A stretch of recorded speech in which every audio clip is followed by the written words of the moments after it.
네, 반갑습니다. 오늘 이제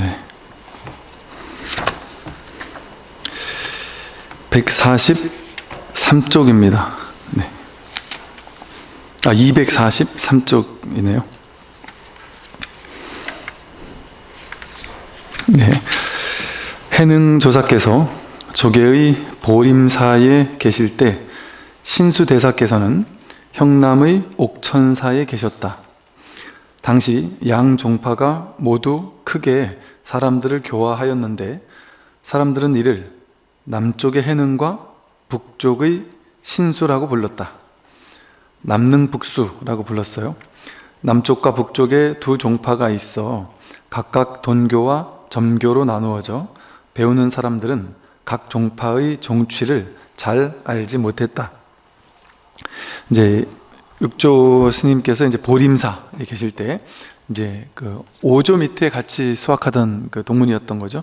그 신수는 형남에 이제 옥천사에 계셨고, 그 당시 이렇게 남쪽에 해능 그리고 북쪽에 신수 이렇게 5조의 이제 문화에서 가장 뭐랄까 좀 이제 세력이 컸던 그런 두 제자였고, 그러나 이제 남쪽의 해능은 이제 돈교 몰로 깨닫는 이제 도노 몰로 깨닫는 갈고 닦지 않고 몰로 깨닫는 이런 이제 돈교를 설했고, 신수는 이제 열심히 이제 좌선 관심 앉아가지고 마음을 닫고 마음을 관하고 그런 수행을 통해서 점차적으로 닦아가고 점차적으로 깨달아가는 그런 이제 점교를 설했다는 거죠. 그래서 육조께서 대중들에게 말씀하셨다. 법은 본래 하나의 근본이 있지만 사람에게는 남과 북이 있고, 법은 곧 하나의 종류밖에 없지만 법을 보는 데는 빠르고 느림이 있다. 법에는 본래 법의 근본에는 두 가지 세 가지가 따로 있지 않다는 것이죠.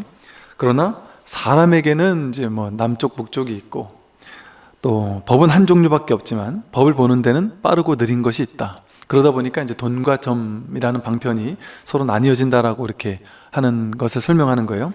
그래서 무엇을 일러 돈점이라고 하는가? 법에는 단박과 점차가 없지만 사람의 근기에는 영리함과 둔함이 있으니 돈점이라고 한다.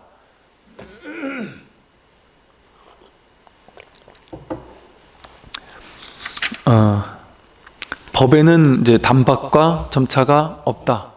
법은 하나의 법인데 어떻게 그게 단박이 따로 있고 점차가 따로 있겠어요? 그냥 하나의 법이죠. 근데 이제 사람의 근기가 서로 다르다 보니까 사람들이 근기가 좀 영리한 사람도 있고 근기가 좀 둔한 사람도 있죠. 그러다 보니까 이 사람들의 근기에 따라서 돈과 점이 나눠질 뿐이다라는 것이죠. 그러나 신수를 따르는 대중들은 종종 남종의 조사는 글자를 읽을 줄도 모르는데 무슨 대단한 가르침이 있겠는가라고 비난하였다. 이에 신수 대사가 말했다. 이제 신수 스님은 여기서도 말하듯이 이제 신수 스님께서는 이제 육조 스님을 좀 이렇게 인정했다라고 이렇게 여기서 얘기를 하고 있어요. 그러나 이제 그 제자들이 그것을 따르는 신수를 따르는 이제 대중들이 이제 육조 스님을 좀 비하하는 말을 했다는 거죠. 그러니까 글자도 모르는 사람인데 무슨 육조에게 대단한 가르침이 있겠느냐 하고 이제 약간 비하를 했다는 거죠. 거기에 대해서 이제 신수 스님은 이렇게 말했다는 거예요. 그분은 그 육조 해능은 신수 스님 입장에서는 어쩌면 당신이 오조 스님 밑에서 쉽게 말하면 넘버 2였단 말이에요. 오랫동안 강사를 하고 교수사를 하고 많은 육조 스님 밑에 있는 많은 제자들을 육조 스님을 대신해서 가르치고, 또 연배도 육조 스님에 비하면 한참 윗분이시죠. 그러다 보니까 신수 입장에서는 갑자기 행자가 들어왔는데 정식 출가도 안 한 스님 행자가 들어와서 정식 스님도 아닌데 행자 교육하면서 방앗간에서 이렇게 방앗 찍고 하다 말고 갑자기 어느 날 오조 스님께서 행자가 법을 들고 갔다 그래 해버렸으니까 신수 스님 입장에서는 얼마나 좀 좀 충격적이겠어요. 이제 내가 육조가 될 거라고 거의 굳게 믿고 있었을 것이고, 모든 제자들도 다 그렇게 생각을 했는데, 나랑 비슷한 다른 스님들도 아니고 이제 막 출가하러 와가지고 정식 계를 받지도 않은 행자에게 육조가 넘어갔다라는 것은 충격적인 일이죠. 충격적인 일인 것이, 이제 예를 들어 뭐 조계종 종정 스님을 뽑는다 그러는데, 정식 스님도 아니고 뭐 10년, 20년, 30년, 50년 이렇게 범납도 어느 정도 있어야 되고 경력도 있어야 되고 공부도 해야 되고 하는데, 강원을 나오지도 않았고 선원을 다니지도 않았고 출가 연차가 많지도 않은, 요즘으로 말하면 이런 거죠. 인제 들어온 행자 한 몇 개월 지내지도 않은, 삼위계도 받지 않은 행자가 갑자기 조계종 종정이 된 것 같은, 그보다 더한 거죠. 예를 들면 그런 일이니까 얼마나 충격적인 일이겠어요. 그러니까 이제 신수 스님은 사실은 좀 충격적일 수 있겠죠. 그러나 이제 신수 스님은 당신의 스승께서 그렇게 한 것에는 또 나름의 의미가 있을 것이다, 이렇게 생각을 하신 것 같아요. 그리고 이렇게 육조 스님의 법을 인정한 것 같아요. 그래서 신수 스님이 이렇게 말했어요. 그분은, 그 육조 스님은 스승 없이 지혜를 얻어서 최상승의 진리를 깊이 깨달았으니 나는 그에게 미치지 못한다. 아마도 그 오조 스님이 스승이긴 했지만, 오조 스님을 만나러 오기 전부터 좀 뭐랄까요, 좀 초견성이라고 할까 싶을 만한, 오기 전부터 어느 정도 나름의 공부의 견처가 있었고 좀 깨달음이 있었다라고 보여지는 거죠. 그러다 보니까 스승 없이도 먼저 한번 깨달았었다는, 아마 그런 얘기 같아요. 그래서 스승 없이 지혜를 얻어 최상승의 진리를 깊이 깨달았으니 나는 그에게 미치지 못한다, 그렇게 이제 스스로 겸손하게 얘기를 했어요.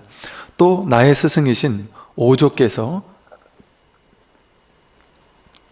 친히 의발과 법을 전해 주었는데, 의발, 이렇게 법을 상징하는, 오조 스님께서 육조라는 법을 상징하는 가사와 바루를 주었다는 거죠. 의발과 법을 전해 주었는데 어찌 헛되다고 하겠는가? 나는 한스럽게도 멀리 떨어져 있어서 직접 만날 수 없는데도 나라의 은혜를 입고 있으니 허망할 뿐이다. 너희들은 여기 머물러 있지 말고 조계로 가서 공부를 마치도록 하라, 라고 신수 스님이 신수의 제자들에게 얘기를 했다는 거죠.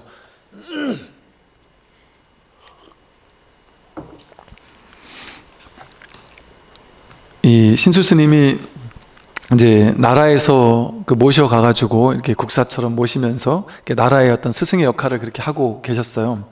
그러다 보니까 나는 육조스님을 찾아가거나 이럴 수 없는 상황이 좀 허망하다, 마음 같아서는 육조스님께 가서 공부를 나 또한 마치고 싶다, 아마 이런 말씀인 거죠. 그러면서 너희들은 여기 머물러 있지 말고, 당신 밑에 있는 제자들인데 여기 있지 말고 저 육조에게 가서 공부를 끝마쳐라, 이렇게 이야기를 하셨다는 것이죠. 어찌 보면 이 신수 스님의 뭐랄까, 이게 도량이 상당히 넓으셨던 것 같은 그런 느낌을 우리가 알 수가 있겠죠. 물론 뭐 또 이런 걸 보고서 이제 후대 사람들 중에는 이거는 이제 나중에 좀 이렇게 육조 스님을 중심으로, 그러니까 처음에 그 도난권 육조단경보다 나중에 추가가 많이 됐다 그랬잖아요. 그러면서 추가된 부분들이라 뭐 이렇게 육조 스님을 좀 하기 위해서 이런 것들이 좀 부가가 된 것이 아니냐, 뭐 이렇게 생각하는 사람도 있지만, 하여간 어쨌든 그 신수 스님이 뭐 대놓고 당신께서 육조 스님을 뭐 비방했다든지 뭐 이랬던 뭐 내용들은 뭐 별로 없는 것 같아요. 이렇게 제자들 사이에서는 뭐 좀 그런 게 있었겠지만, 그 다음에 이제 지성비구가 나옵니다. 신수는 이제 지성비구에게, 지성스님에게 말하였어요. 너는 총명하고 지혜가 많으니 나를 위해 조계로 가서, 육조스님이 계시는 그 조계로 가서 법을 듣고 오너라. 법을 듣거든 마음을 다해 기억했다가 돌아와 나에게 말해다오, 라고 했다는 거예요. 신수 스님이 이제 내가 직접 가서 육조 스님에게 공부를 배울 수 없으니 내 제자인 그 지성 스님을 시켜가지고, 너가 총명하고 지혜가 있으니 나 대신 조계로 가서 그 스님께 법문을 듣고 그래가지고 와서는 잘 기억했다가 돌아와서 나한테 좀 마땅히 서려달라, 이렇게 얘기를 했다는 거죠. 그 육조 스님에 대한 어떤 그 존중, 존경 뭐 이런 마음들이 신수 스님은 여전히 늘 가지고 있었다, 이렇게 우리가 해석을 해볼 수 있겠죠. 지성이 명을 바꿔서 조계에 이르러 대중을 따라 가르침을 받았으나 자신이 어디에서 왔는지를 말하지는 않았다. 그때 육조께서 대중들에게 말씀하셨다. 지금 법을 도둑질하는 사람이 이 가운데 숨어 있구나. 지성이 나와 절을 하고서는 전후의 사정을 말씀드리자 육조께서 말씀하셨다. 내가 옥천에서 왔으니 틀림없이 염탄꾼이 맞구나 하고 이제 떠본 거예요. 그랬더니 지성이 대답했다. 아닙니다. 육조께서 말씀하셨다. 어째서 아니란 말이냐? 지성이 대답했다. 말씀드리지 않았다면 염탐꾼이겠지만 이미 말씀을 다 드렸으므로 염탐꾼은 아닙니다. 육조께서 말씀하셨다. 그대의 스승은 어떻게 대중에게 법을 보여주느냐? 지성이 대답했다.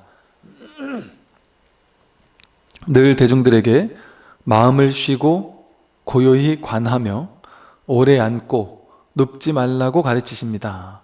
여기서 오래 앉고 눕지 말라고 할 때 여기 이제 한문으로 하면 장좌불화예요. 장좌불화. 이때부터 이제 장좌불화의 어떤 전통이 이제 신수 스님 그 문화에서 있었던 것이죠. 그래서 이제 신수 스님은 늘 대중들에게 마음을 쉬고 마음을 쉬어야 한다. 그리고 마음을 고요히 관해야 된다. 뭔가 이제 하는 거죠. 이제 행위를 하는 수행을, 갈고 닦는 수행을 통해서. 그리고 또 오래 앉고 눕지 마라. 장좌불화. 오래 앉아 있으면서 눕지 않고 이렇게 좌선을 해라. 이걸 이제 좌선 관심 이렇게 표현합니다. 좌선에서 마음을 관하고 이렇게 갈고 닦는 수행을 해야 한다라고 이제 신수 스님은 가르친 것이죠. 그렇게 신수 스님과 육조 스님의 대표적인 차이점은 그겁니다. 신수 스님은 특별한 방법이 있는 거죠. 좌선해서 깨닫는다. 그리고 마음을 관하는 걸 통해서 깨닫는다. 마음을 고요히 비춰보는 걸 통해 깨닫는다.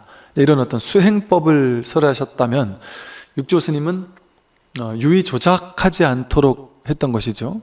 그래서 이렇게 열심히 갈고 닦아가지고 만들어내는 것은, 그러니까 이 육조 스님의 입장과 신수 스님의 입장이 완전히 다르고, 이것이 어떻게 다른지를 아는 것이 중요한 이유는 지금도 우리 불교계에 어찌 보면 이제 핫 이슈지요. 여전히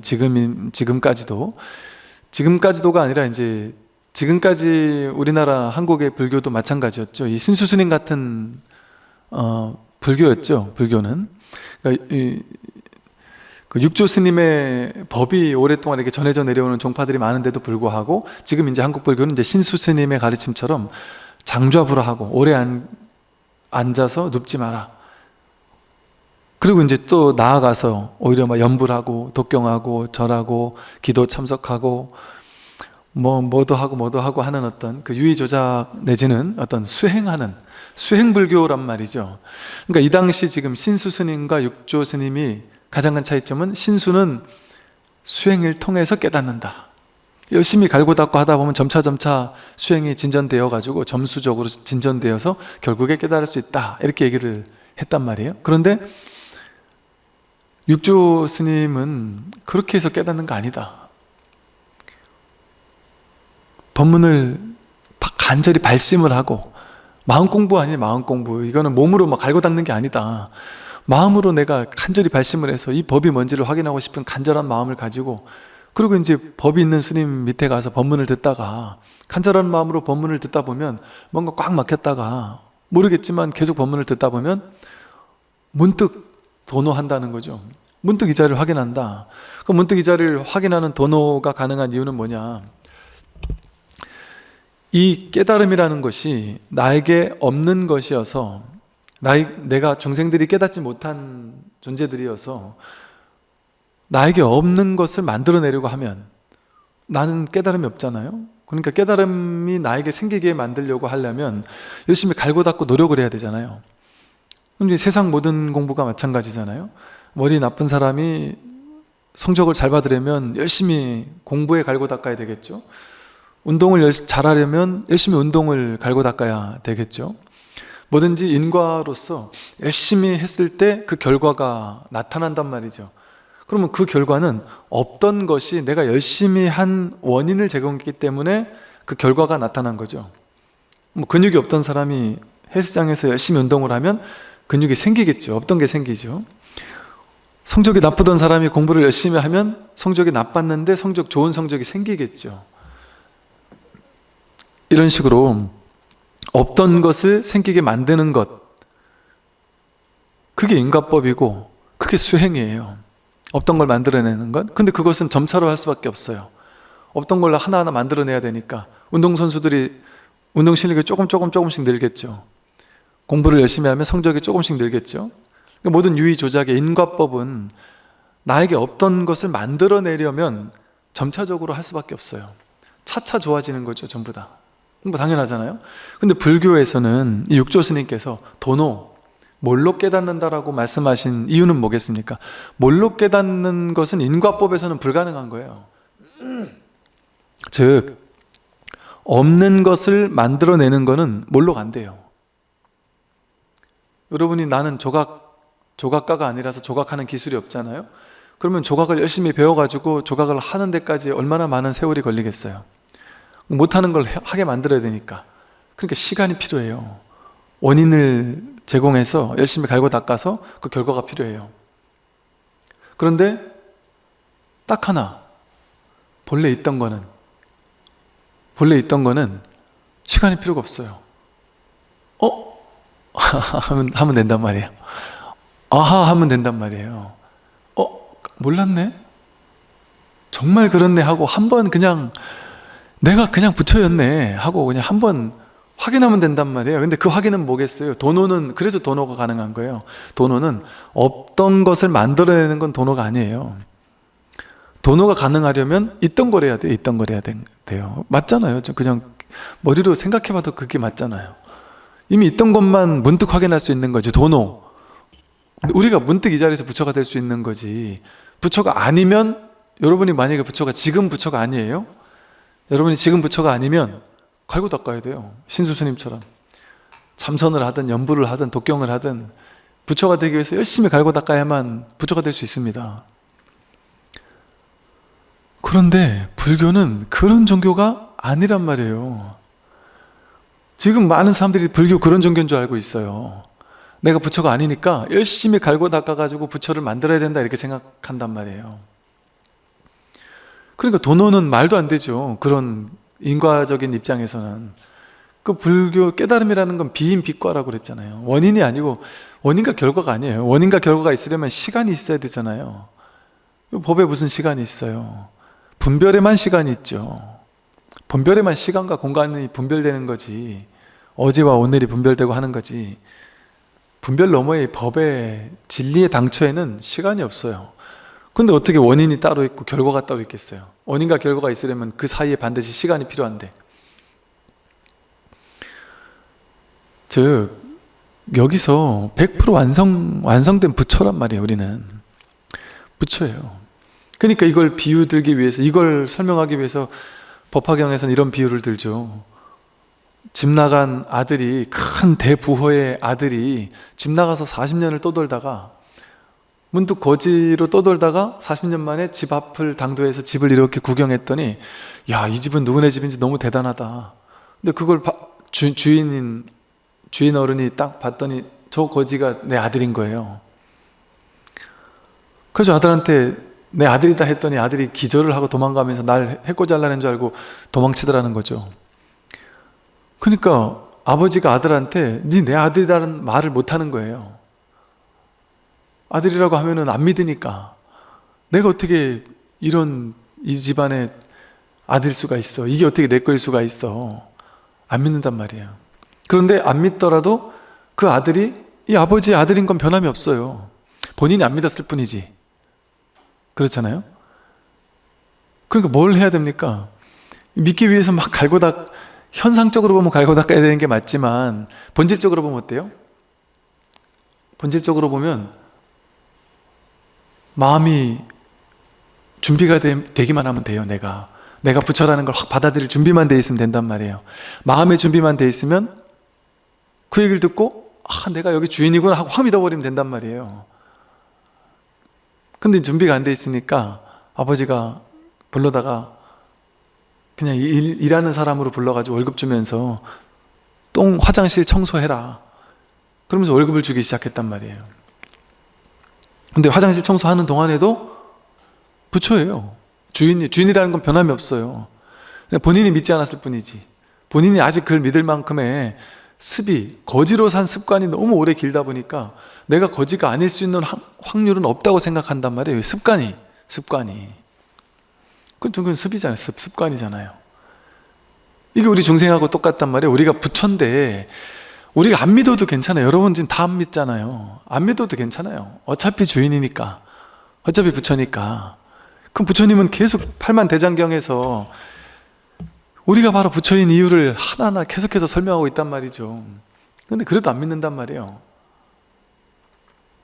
그러니까 데려다가 그래 뭐 부처 안 믿어도 괜찮다. 그러면 부처 믿지 말고 너가 부처지만 네가 부처니까 너에게서 모든 힘이 다 나오는데도 불구하고 알겠다. 너가 뭐 부처인지 안 믿겠다면 오케이. 네 근기에서 해라 해가지고 우리한테 부처님 위대하신 분이니까 자기가 위대한지도 모르고 부처님은 위대하신 분이니까 부처님께 열심히 기도하면 이루어 주실 거야. 그러니까 부처님께 열심히 기도하세요. 이런 식으로 이제 쉽게 접근한단 말이에요. 부처다 하는 대단한 얘기는 못하고 아주 낮은 수준의 방편, 그걸 이제 똥을 치운다 그런 거예요. 집에서 똥을 치우게 시켰다. 그게 어떤 비유냐면 분별에 똥을 치우게 한다. 중생들이 분별해서 자기 생각을 주인 삼아 살았다 보니까 나는 거지야, 나는 부처가 아니야, 나는 중생이야 하고 살아오던 세월이 40년이 넘으니까 그걸 내가 지금 갑자기 문득 부처라고 알려줘도 믿질 못한단 말이죠. 그러니까 분별에 똥을 치우는 시기를 보내게 한단 말이에요. 이제 신수 스님의 입장은 그런 거예요. 신수 스님이 틀렸다는 얘기가 아니라 신수 스님은 이렇게 갈고 닦아서 그래 너가 부처인지를 믿지 못하겠다면 하나하나 시간을 보내면서 천천히 갈고 닦아가지고 조금씩 이제 믿게 해주는 이제 그런 개념일 수 있죠. 육조 스님의 개념은 뭐냐면 본질을 얘기하는 거예요. 본질은 그래도 부처라는 건 변함없다. 그러니까 결국에 가서 나중에 아버지가 돌아가실 때쯤 돼서 나라의 왕과 많은 높은 사람들을 데려다가 병문안을 오게 시킨 다음에 그 아들을 그 자리에 같이 합석하게 시킨 다음에 이제 딱 얘기를 하는 거예요. 사실은 저에게 아들이 하나 있다. 근데 그 아들이 잊어버렸다가 오랜 세월 만에 찾았는데 아들이 믿지를 않아서 하나하나 일을 주고 일을 시키고 그러면서 하나하나 이제 우리 집안 일을 하나하나 다 익히게 시켜서 지금은 많이 집안일을 익혔다. 그러니까 이제는 얘기해도 될 것 같아서 여러분들에게 그걸 증명하라고 여러분 모두를 불렀습니다. 그래가지고 다 있는 상황에서 그 아들을 가리키면서 저 친구가 바로 내 아들이다. 그렇게 얘기했더니 그제서야 믿었단 말이에요. 그러면 그 아들 입장에서는 갈고 닦아서 된 것도 맞죠, 한편으로는. 그죠? 여기서 그래도 오랜 세월 아버님 밑에서 여기 점차적으로 이 집안에 익숙해 있다 보니까 그 얘기를 딱 했을 때 이제는 믿는 거죠. 이제는. 옛날에 안 믿었지만. 그런데 그 얘기를 하기 직전까지도 이 사람은 본인이 아들이라고는 생각도 못하고 있었죠. 그죠? 근데 이제 마음의 준비가 되어 있는 거예요. 마음의 준비가 되어 있으니까 이제는 너가 내 아들이다 했을 때 단박에 믿어버린단 말이에요. 그러니까 이 사람은 조금 전에는 그 말 꺼내기 전까지는 하인이었는데 그 말을 꺼내자마자 이 집 주인이 돼버린 거예요. 그 말을 믿자마자 몰록 이 집 주인이 됐단 말이에요. 내가 부처라는 것을 확인함과 동시에 견성함과 동시에 몰록 부처가 된단 말이에요. 그러나 부처가 되게 이렇게 몰록 한번 깨닫는 걸 이제 시각이라 그래요. 대승기신론에서는 비로소 지금 이제 그걸 다시 확인했다 해서 시각, 깨달음의 시작이다 이런단 말이죠. 그러나 사실은 시각이 필요 없다. 본각, 누구나 본래 깨달았기 때문에. 그러니까 그 아들은 알기 전에부터 부처였단 말이에요. 주인이었단 말이죠. 그러니까 이거 확인하는 겁니다. 이거 우리가 본래 부처라는 걸 확인하는 거예요. 그러니까 여기에 뭔 갈고 닦는 게 필요해요? 갈고 닦는 게 필요한 게 아니었어요. 마음이 분별을 따라가던 습관이 있으니까 이 분별심이 못 믿는 거예요. 분별심이. 이 오랜 습관이 믿지를 못하는 거예요. 이거를 믿게 하려고 이제 낮은 단계의 방편을 쓴단 말이에요. 저도 마찬가지예요. 이렇게 뭐 이 육조 스님처럼 이렇게 견성, 성품만 얘기를 한다면 뭐하러 이렇게 어찌 보면 뭐랄까 친절하게 세상 사람들의 고민들 답변 하나하나 해드리고 삶의 문제 가지고 하나하나 이래저래 쉬운 것부터 하나하나 설명하고 왜 그러겠어요? 그 아버지의 심정하고 똑같단 말이에요. 부처입니다. 지금 내가 부처예요. 이게 성품입니다. 지금 내가 그대로 성품이고 내가 그대로 부처고 단 한순간도 부처 아닌 게 없다. 길을 걷는 게 부처입니다. 이 책을 넘기는 게 부처고 숨 쉬는 게 부처고 그게 다 부처를 증명해 주고 있다. 매 순간 부처 아닌 적이 없지 않느냐. 그냥 그게 부처다라고 얘기하면 된단 말이에요. 옛날에 어떤 스님처럼 제자들이 오면은 항상 손가락만 하나 들었다든지 제자들이 오면은 한 대 때리기만 했다든지 소리를 버럭 지르면서 버럭 지른 이게 법이다. 법이 뭡니까? 한 대 때리면서 이게 법이라고 알려준단 말이에요. 꼭 그렇게만 하면 되는 거예요. 사실은 육조 스님의 본 뜻을 그냥 펴려면, 그리고 그게 선의 정신이고 그게 화두고. 근데 그렇게 해서 그렇게 해가지고 아 그렇군요 아버지 제가 이 집 주인이군요 이렇게 단박에 받아들일 사람이 없더란 말이죠. 그러니까 그게 분별의 습 때문에 그러거든요. 분별의 습 때문에 사람들이 괴로운 거예요. 좋다 나쁘다 세상 모든 것들은 그냥 이런 건데 그냥 아무 뜻이 없고 의미가 없고 중요도가 없어요. 세상은 좋고 나쁜 게 없어요. 본래 있는 이대로예요. 근데 분별을 하니까 어떤 건 좋고 어떤 건 나쁘다고 자기 기준에서 자기라는 기준을 만들어 놓고, 자기가 없는데 자기라는 기준을 만들어 놓고 자기 여태까지 살아왔던 삶의 습관에서 기준을 만든 다음에 그 기준에 따라 이건 좋고 이건 나쁘고, 좋은 건 더 가져야 되는데 못 가지니까 괴롭고, 싫은 건 밀쳐내고 안 왔으면 좋겠는데 자꾸 찾아오니까 괴롭고, 그러니까 인생이 괴로워진단 말이에요. 인생이 괴로우니까 너 부처다 얘기해도 아이 알았고 그건 됐고 나는 부처 관심 없고 난 지금 이 괴로움 해결해야 된다니까요. 난 지금 성공해야 되고 돈이 필요하다니까요. 이런단 말이에요. 그러니까 알겠다. 지금 일단 괴로우면 괴로움부터 해결하고 얘기합시다. 그 괴로움부터 해결해 준단 말이에요. 그러니까 괴로움의 문제를 하나하나 그 원인이 뭔지를 깨닫게 하고, 그럼으로써 이제 자신의 현실, 왜 사람들은 깨달음, 도, 하나님, 부처님 이런 거 관심 없어요. 내 현실에 관심 있단 말이에요. 내 괴로움에 관심 있단 말이에요. 내가 당장 아프고, 내가 당장 병이 났고, 내가 당장 내 자식한테 문제가 생기고, 대인관계가 힘들고, 이런 다양한 삶의 문제들 때문에 괴로우니까 사람들은 그것만 관심이 있어요. 마치 유명한 비유처럼 이 동아줄 하나에 이렇게 매달려 입을 확 물고 매달려 있는데 밑에는 막 독사가 우글우글해서 그거 뚝 떨어지면 내가 독사에 물려 죽고, 위에서는 사자인가 누구예요? 코끼리인가 막 동아줄을 갉아먹고 있단 말이에요. 쥐가 동아줄을 갉아먹고 있고 위에서 막 사자가 막 으르렁거리고. 그럼 난 이제 곧 죽는 거예요. 이제 이거 매달고 있다가 힘 빠지면 죽는 거예요. 매달렸다 힘 빠지면 죽는 게 확실하단 말이에요. 확실한 내 미래가 환하단 말이에요. 내 곧 죽는 게. 그런데 그때 위에 있는 나무에 꿀이 이렇게 한 방울 한 방울 떨어지고 있어요. 근데 난 이제 곧 죽을 사람인데 그 꿀이 입으로 떨어지니까 맛있단 말이에요. 그러니까 이 꿀 받아 먹고 있어요. 내가 이렇게 하면 더 많이 받아 먹을래나 저렇게 하면 더 받아 먹을래나 하고, 어떻게 하면 효과적으로 꿀을 받아 먹을까 하고, 그 꿀이 너무 맛있어가지고 거기에 빠져 있단 말이에요. 우리가 그러고 있단 말이에요. 독사가 오글거리고 사자가 위에서 으르렁거리고 쥐가 동아줄을 갉아먹고 있어요. 여러분, 우리 인생 앞에 늙고 병들고 죽음이 득실거리고 있잖아요. 언제 죽을지 어떻게 알아요? 근데 이제 자신은 생각을 그렇게 못하죠. 왜? 이 꿀이 맛있으니까, 이 꿀을 한동안 먹고 있으니까 계속 이렇게 꿀 먹고 살면 되겠지라고 생각한단 말이에요. 손에 힘 빠지는 줄 모르고, 늙어가지고 기력이 쇠하는 줄 모르고, 기력이 쇠하기 전에 끈이 끊어질 줄도 모르고, 언제 교통사고 나서 죽을지, 병나 죽을지 어찌 알겠습니까? 근데 지금 이 달콤한 현실의 즐거움, 돈, 명예, 권력, 지위 뭐 이런 거에 즐거움에 빠져가지고 이 지금 당장 동아줄 끊어지는 걸 못 본단 말이에요. 당장 내 미래가 곧 늙고 병들고 죽음으로 향해 달려가고 있다는 사실을 모른단 말이에요.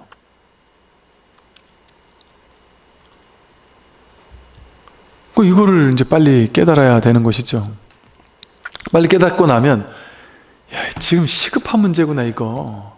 내가 지금 막 그런 돈, 명예, 권력지 그걸 하지 말라는 게 아니라 그건 그대로 하되, 현실은 살아야 되니까, 먹고 살아야 되니까 그건 그대로 하되, 내 내면에서, 마음에서는 진짜 이 공부가 제일 중요한 거다. 이런 얘기를 하니까 사람들이, 스님이니까 사람들 꼬셔가지고 불교로 들어오게 하려고, 스님이 애쓴다, 사람들 불교로 꼬셔가지고 불교 교세 확장하려고, 꼭 뭐 종교인들 다 그러는 거 아니야? 이렇게 생각할 수 있단 말이에요. 억울해 죽겠어요, 이제 그런 얘기 할 때마다. 자기 문제잖아요, 자기 문제. 이게 어떻게 종교 문제예요? 어떻게 제 문제예요? 제가 뭐 우리 절 신자들하고 신도 뭐예요? 축원 카드 하나 만들어라 그럽니까? 뭐 우린 신도 회원 카드도 없어요. 우리는 우리 절이.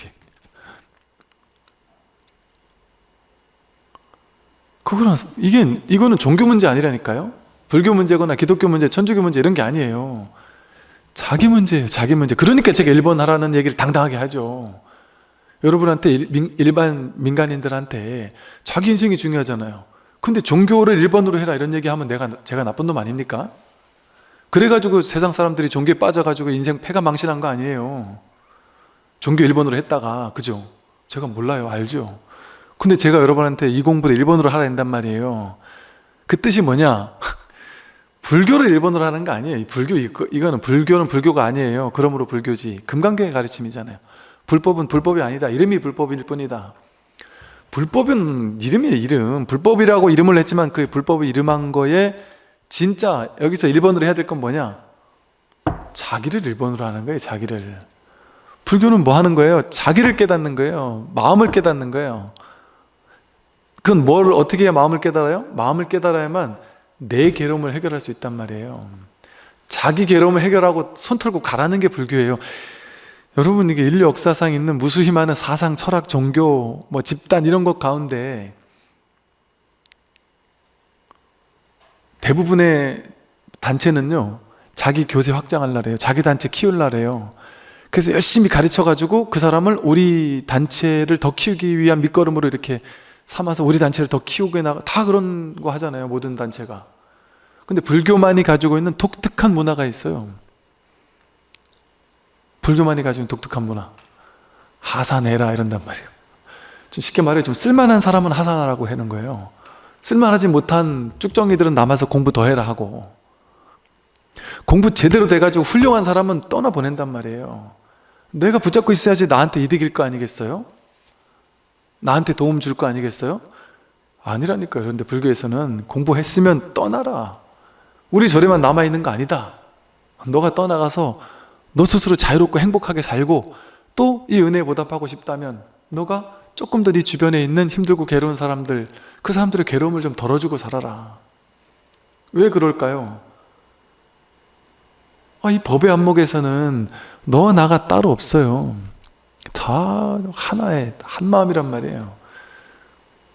그건 일체중생을 구제하는 게 그대로 자기를 구제하는 거예요. 그러니까 일체중생이 그러니까 딴 사람들한테는 우리 종교, 우리 조직, 우리 단체가 있잖아요. 근데 불교는 그런 게 없죠. 삼천 대천세계가 내 거니까, 나니까, 내 마음이니까 삼천 대천세계 전체가 불법이란 말이에요. 지금 우리 부처님의 눈에서는, 우리 안목에서는 교회에서 열심히 예배하는 사람이 그분이 불자고 천주교에서 열심히 미사 보는 사람이 불자라니까요. 말하자면 그 종교를 뭐 무시하는 그런 얘기가 아니라 말하자면 모든 사람이 전부 다 괴로움에서 벗어나고 싶어 한단 말이에요. 불교에서 얘기하는 불자, 불교에서 얘기하는 불교 신자 내지는 불교가 관심 있는 사람은 불자가 아니고 괴로운 사람이에요. 괴로운 사람. 그래서 괴로움을 해결해 주는 게 불교의 목적이에요. 그러니까 괴로운 사람이 우리의 신자인 거예요. 쉽게 말해. 굳이 말로 표현한다면 괴로운 사람이. 그래서 본인의 괴로움을 해결하는 걸 통해서 이 우주 법계의 깨어남에 기여할 수 있단 말이에요. 왜 그럴까요? 이거는 머리로 이해 안 돼요. 하나가 하나를 어떻게 이해할 수가 있겠어요? 눈이 눈을 어떻게 볼 수 있겠어요? 그러니까 이해 안 되는 거예요. 근데 말 안 할 수 없으니 그냥 하는 거예요. 내가 깨어나는 걸 통해서 일체 중생이 구제된다니까. 내가 깨어나는 순간 일체 중생이 구제가 된다니까요. 그러니 그 사람에게 법을 설하면서 부처님께서 뭘 원하겠어요? 이 사람들을 불자로 많이 만들어서 불교 교사 확장하길 원하겠어요? 그 사람이 깨어남과 동시에 우주 법계가 깨어나는 건데 거기서 이미 끝났단 말이에요. 바랄 게 없단 말이에요. 그러니 제가 지금 불교를 일본어로 하십시오 이 얘기 아니라니까요. 불교를 일본어로 할 필요가 뭐가 있어요.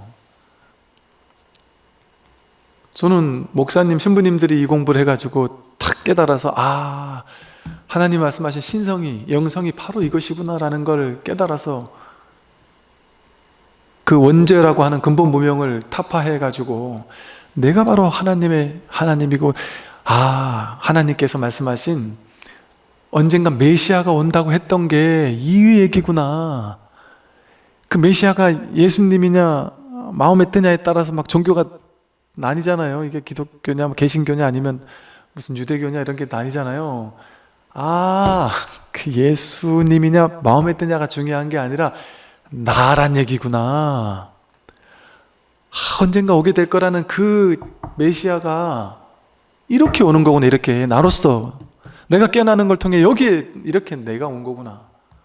내가 메시아라니까. 이거는 기독교 천주교에서 들으면 불경스러운 말일 수 있을지 모르겠으나 스스로 그렇게 깨닫는 거라니까요. 그래서 내가 메시아였구나. 그런데 내가 메시아였는데 사실은 내가 바로 하나님이었구나. 진짜 성부와 성자와 성신이 정말로 하나였구나. 그러니까 하나님이라는 게 맞구나. 오로지 3천 대천세계의 일체 중생이 전부 다 하나님이었던 거예요. 하나의 님이었단 말이에요. 둘일 수가 없어요. 우리 모두가. 그러니까 신성이라 그러죠. 전부 다 똑같은 성품이 있단 말이에요. 이 사실을 깨달아서 하나님의 가르침을 이렇게 바른 안목을 가지고 사람들을 깨어나게 해야죠. 이 하나를 증득하도록 해야죠. 한 명 한 명이 모두가 메시아가 되도록 만들어줘야 되죠. 그럼 그 이름이 기독교면 어떻고 천주교면 어떻고 불교면 어떻습니까? 실제 기독교 목사님들 중에도 신부님들 중에도 이 신관이라고 있어요. 하나님을 바라보는 관점, 신관. 신관이 이 불교에서 말하는 법신불의 신관과 비슷한 그런 신관을 갖추고 계신 성직자분들 계세요. 놀라워요. 어떤 목사님은 불교 경전을 해설서도 써내고 그러시잖아요. 이게 이제는 깨닫고 있다니까요. 전 세계가. 불자들만 그런 게 아니라 모든 종교, 이게 하나로 열리고 있는 시대예요. 종교도 통섭, 융합이 일어나는 시대예요. 그러니까 미국, 유럽 이런 데서는 뭐 유대교인데 신앙은 유대교인데 마음으로는 불교를 확 받아들여서 명상을 하는 인구가 늘어나고, 또 기독교인데 또 천주교인데 이 명상을 하고 불교를 받아들이는, 지혜로서 받아들이는 그런 사람들이 너무 자연스러워요, 이제는. 근데 아직 우리나라는 그러진 못한 것 같아요. 저한테 질문 많이 하거든요. 스님, 제가 이 가슴으로는 이 불교 가르침이 내게 너무 좋아서 이게 너무나도 공부를 하고 싶고 너무나 인정이 되고 실제 공부하고 있는데 아직도 미진함이 머릿속에서, 그래도 어쨌든 저 교회나 성당에 가면 왠지 좀 내가 죄 짓는 것 같은 이런 찜찜함이 아직 있습니다 하는 분들이 계신단 말이에요. 근데 서구에서는 그 단계를 넘어선 분들이 많아요. 현실은 현실대로 살지만 근원의 진리는 다르지 않을 수 있구나. 이 하나의 진실을 깨닫는 건데 거기 무슨 종교가 나뉘겠어요. 그래서 이렇게 이제 앞으로는 점점 더 이런 어떤 흐름은 거세질 수밖에 없습니다. 그러니까 정말 많은 사람들이요, 요즘에 정말 많은 사람들이 저한테도 그런 얘기를 많이 하시거든요. 전 진짜 별의별 종교를 다 봐요, 간접적으로. 그런 종교도 있었어요? 그런 명상단체도 있었어요? 온갖 희한한, 혹은 뭐 예전부터 좀 막 교세가 컸던 그런 단체도 그렇고, 다양한 종교, 뭐 명상, 심지어 뭐 사이비 외도에서부터 정법에서부터 온갖 종교 이런 다양한 곳들에 20년, 30년 매진했던 분들이 갑자기 유튜브 때문에 내가 갑자기 옛날에는 이 종교 아니면, 이 가르침 아니면, 이 설교 아니면, 이분의 얘기 아니면 절대 진리일 수가 없다고 생각하면서 듣지도 않았대요. 그러다가 그냥 인문학 강의도 들어보고, 워낙 재밌는 강의가 많잖아요. 그러니까 유튜브에서 인문학 강의도 듣다가 뭐 철학 강의도 듣다가 또는 뭐 증문즉설 같은 것도 듣다가 너무나도 재밌고 솔깃한, 또 요즘 뭐 뉴에이지 관련된 또 되게 또 솔깃한 내용들 많잖아요. 이런 거 두루두루 보다가, 그러면서 이제 안목이 막 밝아지다 보니까 이제 여기까지 오게 됐다. 근데 그렇게 공부를 하는 과정에서 공부를 하다 보니까 사람들이 이제 옛날 같으면 여기 다니는 사람은 죽을 딱 깨나도 여기만 다니잖아요, 보통. 딴 데 갈 이유가 없잖아요. 근데 이제는 뭐 그냥 스마트폰만 있으면 어디든 모든 걸 다 볼 수 있잖아요. 모든 종교, 사상, 철학, 모든 강의를 다 들을 수 있어요. 그러니까 이제는 객관적으로 사람들이 스스로 판단할 수 있게 돼요. 이게 어느 종교가 진짜인가, 어느 종교가 아닌가, 어느 명상단체가 진짜냐, 이거에 대해서 스스로 확인할 수 있는 시대가 된 거예요, 이제. 물론 그럼에도 불구하고 여전히 갇혀있는 사람도 있죠. 그러니까 이 유튜브가 동시에 두 가지를 같이 하는 거예요. 한 측면은 유튜브가 있어서 내가 생각지 못했던 다양한 것들을 공부할 수 있는 계기가 되는 사람이 있고, 또 어떤 사람은 유튜브를 통해서 내가 보수면 보수 채널만 계속 죽어라고 보는 거예요. 그럼 뭐 알고리즘이 계속 그쪽 채널만 연결해주고, 그러니까 그렇지 내 생각이 맞지 하면서 그것만 강화시키거나, 아니면 계속 그냥 뭐 불교 채널만 본다든지, 뭐 이게 자기가 딱 갇혀있는 비슷한 사람들끼리만 그 채널만 보기도 하겠죠. 그래서 제가 공부할 때 제일 중요한 것은 마음을 여는 거라고 말씀드린 거예요. 마음을 닫고 있으면 내 생각이 원하는 것만 듣게 되고 원하는 것만 보게 돼요. 그러면 공부의 진도가 나가지 않습니다. 진전이 되지 않아요. 근데 왜 마음을 열어야 된다고 말씀드리느냐? 불교는 이 가르침이 아니에요. 이 가르침이면 이 가르침을 내가 딱 공부하고 여기서 벽을 딱 치면 되겠죠. 불교가 이거라면. 불교는 이거다라고 할 만한 게 없어요. 무유정법이라고 하잖아요. 정해진 바 법이 없는 것이 불법이다. 불법은 불법이 아니다. 그러므로 불법이다.